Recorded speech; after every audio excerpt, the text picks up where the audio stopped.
Kostot e jetesës në Shqipëri vijojnë të rriten. Sipas të dhënave më të fundit të Instat, inflacioni në muajin maj ka arritur në 3%, niveli më i lartë i regjistruar në 2 vitet e fundit. Rritja e çmimeve është ndikuar kryesisht nga shtrenjtimi i qirave, ushqimeve dhe transportit, ndërsa ekspertët vlerësojnë se sezoni turistik dhe zhvillimet ndërkombëtare po ushtrojnë presion shtesë mbi tregun. Kjo rritje e inflacionit ka ardhur si rezultat i disa faktorëve. Së pari, mendohet se rritja e inflacionit ka ardhur nga rritja e qirave të banesave dhe ka ndikuar 0,84% rritja e qirave të banesave të dhëna për turistët. Mirë po, indirekt, kjo direkt dhe indirekt ndikon edhe në çmimin, në vlerën e qirave për banesat, për individët që banojnë me qira. Pra jo vetëm për turistët është rritur çmimi i qiras, por edhe për individët që jetojnë me qira. Faktori dytë, sipas specialistëve që mendohet se ka çuar në rritjen e inflacionit, është rritja e çmimit të ushqimeve.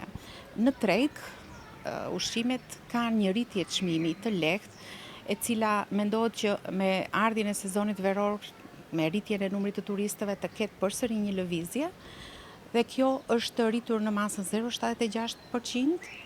Dhe e treta është rritja e vlerës të themi po në përqindje e transportit, e shpenzimeve të transportit, në masën 0,51%. Kjo si pasojë e rritjes së çmimit të naftës nga lufta në lindjen e mesme.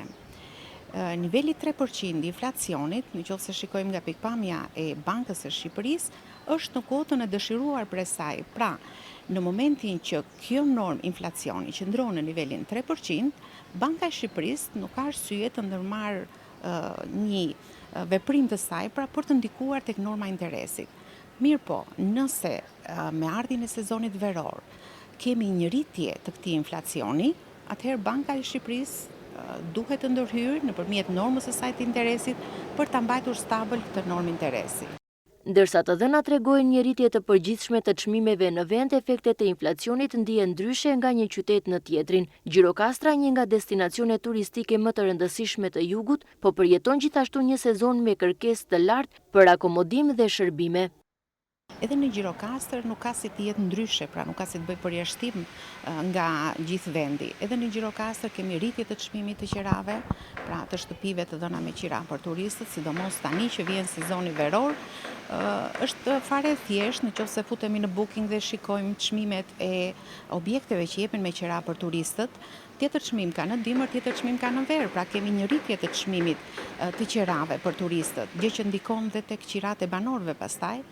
Ka rritje të çmimit të ushqimeve dhe gjithashtu dhe shpenzimet e transportit janë të rritura.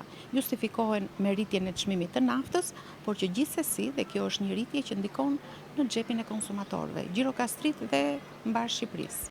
Ekspertët vlerësojnë se muajt e verës do të jenë vendimtar për ecurinë e mëtejshëm të inflacionit. Nëse kërkesa turistike dhe presionet nga tregjet ndërkombëtare do të vijojnë të mbeten të larta, çmimet mund të shënojnë në rritje të mëtejshme edhe në muajt në vijim. Për qytetarët kjo do të thotë më shumë shpenzime për të njëjtat produkte dhe shërbime, ndërsa për ekonominë mbetet sfidë ruajtja e ekuilibrave mes rritjes së konsumit dhe stabilitetit të çmimeve.